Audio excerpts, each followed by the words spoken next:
ஏய் விஜய் வீட்டை விட்டு வெளியே வா, ஏய் விஜய் பணியூர் விட்டு வெளியே வா அப்படின்னு சொல்றவங்களுக்கு என் தளபதி வீடு எதுன்னு தெரியுமா? முதல்ல என் தளபதி வீடு எங்க இருக்குன்னு தெரியுமா? என் தளபதிய சீண்டி பாக்குறதா நினைச்சு கிண்டலும் கேலியுமா பேசுறவங்களுக்கு நான் சொல்றேன், இந்த தமிழ்நாடுன்னு சொல்றாங்களே அது மத்தவங்களுக்கு வேணா ஸ்டேட்டா இருக்கலாம். ஆனா என்ன பொறுத்த வரைக்கும் என் தாய்நாடான தமிழ்நாடு தான் என் தளபதி வீடு. என் தளபதி வீட்டுல மொத்தம் எத்தனை பேர் இருக்காங்க தெரியுமா? 8 கோடி பேர் இருக்காங்க. ஒட்டுமொத்த தமிழ்நாட்டு மக்களும் என் தளபதி வீட்டு மக்கள், என் தளபதி குடும்பம், என் தளபதி உறவு, என் தளபதி சொந்தம். எனக்கு எல்லாமும் கொடுத்த இந்த 8 கோடி சொந்தங்களுக்கு இனிமே எல்லாமும் கூட நிக்க போறது என் விஜய் மட்டும்தான். தமிழ்நாட்டோட முதல் படை வீரனா, தமிழ்நாட்டோட முதல் பாதுகாவலனா, அவங்க கூடவே நிக்கணும்ன்றதுதான் என் தளபதியோட ஒரே குறிக்கோள்.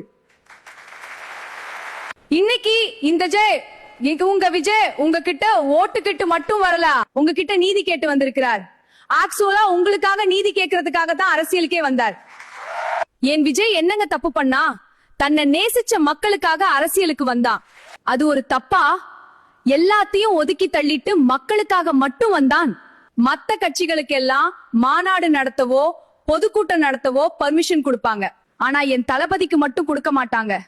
என் தளபதி போய் மக்களை சந்திக்கிறதுக்கோ, மக்கள் வந்து என் தளபதியை சந்திக்கிறதுக்கோ ஒரு உரிய இடமோ பாதுகாப்போ மத்த கட்சிகளுக்கு எல்லாம் கொடுப்பாங்க, ஆனா என் தளபதிக்கு கொடுக்க மாட்டாங்க.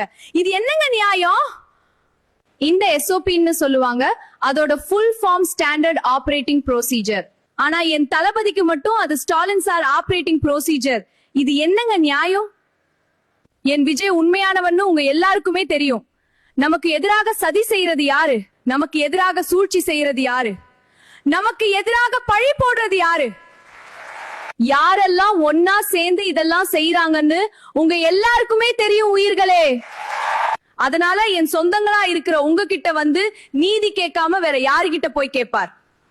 செல்ஃபை எடுக்காத ஒரு கூட்டணி கணக்கு, செல்ஃபை எடுக்காத ஒரு ஆசர பழைய அரித்மெட்டிக் கணக்கு, இதெல்லாம் வேலைக்கே ஆகாது.